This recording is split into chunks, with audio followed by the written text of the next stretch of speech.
Hello readers, I'm the Avid reader. So a few months ago there's a YouTuber and a subscriber of mine who's called William's Library who made a book tag called the Birth Year Book Tag, and at the end of the video he tagged me in it. So this will be my first book tag. I basically answer some questions related to a general topic, and this book tag is called the Birth Year Book Tag, and I'm born in 2003 and I turned 18 in 2021. So first question. Have you read any books in the year you were born? If so, which one was your favorite? If so, any other favorites? And do you pledge to read any within the next 6 months, and why those books? So I think I've read about 3 books from 2003, the year I'm born. And those are Harry Turtledove's American Empire, The Victorious Opposition. So that's one of the volumes in the Southern Victory series. I've also read The Coming of the Third Reich by Richard Evans, which is about the rise of the Nazis in Weimar, Germany. Then I've also read Mussolini, A New Life by Nicholas Farrell. This is a biography of Mussolini which basically presents him as, yeah, he was not a great guy, but he was not a monster like Stalin or Hitler. And which of them is my favorite? I would definitely say American Empire, The Victorious Opposition. So when I did my ranking of my top 10 favorite books, I did not include any of Harry Turtledove's The Southern Victory series. And when I think about it, several of those books, even if I read them 2-3 years ago, they would probably be in my top 10. And it's probably a superior series to Harry Turtledove's World War series, which is also great. And I fondly remember really loving the American Empire trilogy within the Southern Victory series. And The Victorious Opposition is the 3rd volume of the American Empire trilogy. And this novel is in a timeline where the South won the Civil War, and then in World War I, the USA beat the Confederate States in a world war. And part of the thing is this novel is that there's parallels between the Confederate States of America and Nazi Germany. So I think this novel spans about from 1934 to 1941, and the main villain in this novel, Jake Featherstone, is amazing, and he's an allegory to Hitler. And you have a wide spectrum of character in this book, as is often with Harry Turtledove's books. But I think Turtledove does this best in the American Empire trilogy, and The Victorious Opposition is one of those novels. And you also understand the mentality of evil behind genocide by reading novels like these.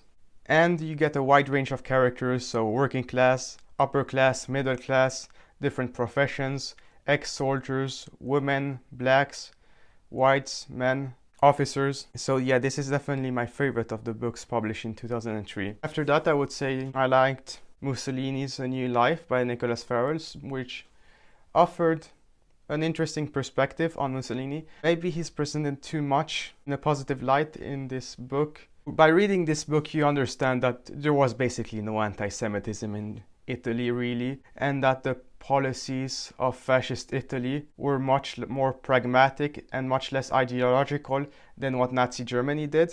And you also understand that Italy was open to joining the Allies. So if France and Britain had made an alliance offer prior to 1940 to Italy, Italy may have joined the Allies instead of the Axis. And then you have The Coming of the Third Reich by Richard Evans, which is a decent book on Weimar, Germany. But the major flaw with this book is that the author does not understand economics or what capitalism and socialism is. But reading this, you really understand the political diversity of Germany, but also how politically and socially unstable it was. Question 2. Have you read any books in the year you turned 18? If so, which were your favorites? So I turned 18 last year in 2021, and I've read 2 books from 2021, which is The Power of Geography by Tim Marshall. I don't have a copy here. And also Blood and Ruins by Richard Overy. And this thick book of 900 pages makes the case that World War II was the last imperial war, and it started in 1931 and ended in 1945. And the start of this last imperial war is Japan's escapade in Manchuria. And this book makes the case that this was Italy, Japan, and Germany establishing their own empires in competition to France and Britain. And I don't completely agree with this thesis, but it's still an interesting read, although some sections are a bit boring to read. So some chapters are really interesting, some are a little bit boring. But the book I really like that was published in 2021 is The Power of Geography by Tim Marshall. And Tim Marshall is one of my favorite geopolitics writers. And The Power of Geography, you could kind of say, is a sequel to Prisoners of Geography. And it's about different countries who are going to rise in importance in the coming decades or decline. So for example, Saudi Arabia may become screwed because they're too dependent of oil and they have a large Shia minority in the east of their country. So they are diversifying their economy. And it talks about the rise of Ethiopia, how Spain, because of its geography, has always been poorer than the rest of Europe, how Iran has a highly educated class but is still authoritarian. And I would say that's a good geopolitics book. So if you want an interesting analysis of 10 different countries and regions, including space and the Sahel, then I would recommend The Power of Geography by Tim Marshall. And I definitely prefer The Power of Geography over Blood and Ruins. Question number 3. Which of the 10 books which you read were published before you were born?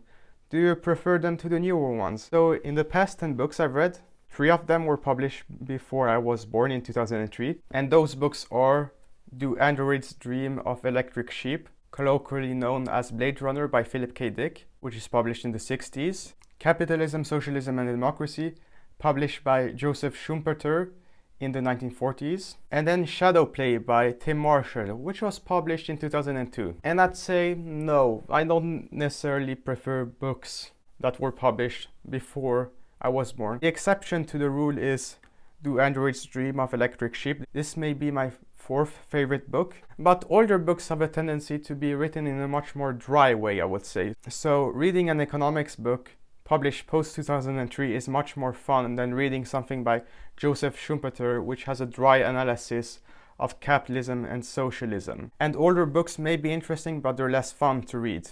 And newer books are much more entertaining. For example, the first 2 books in the Atlantis trilogy, which I've read, they're published after 2003 and they're really entertaining. Question number 4. A favorite movie from your birth year?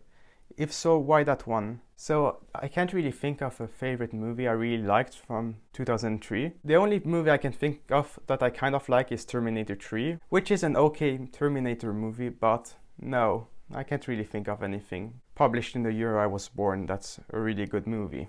And question number 5. Your favorite movie from the year you turned 18 and why? So here I can think of one movie specifically, which is the most recent James Bond movie, No Time to Die.